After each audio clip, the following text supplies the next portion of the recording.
mà mọi người.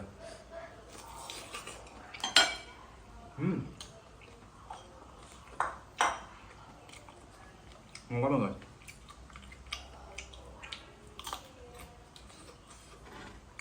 Cùng đây là nước chấm 5 vị nha mọi người.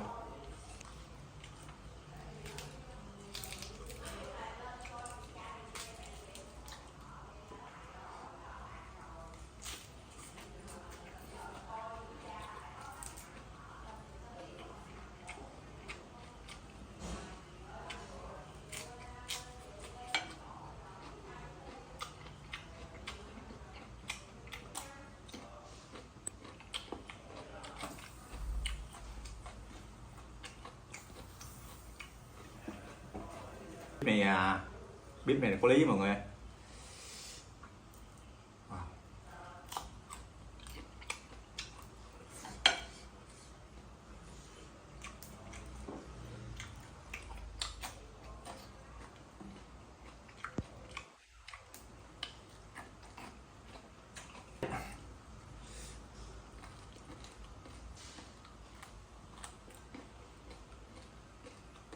Qua Tết rồi là nướng ăn không cần phải nó khỏe rồi mọi người ơi.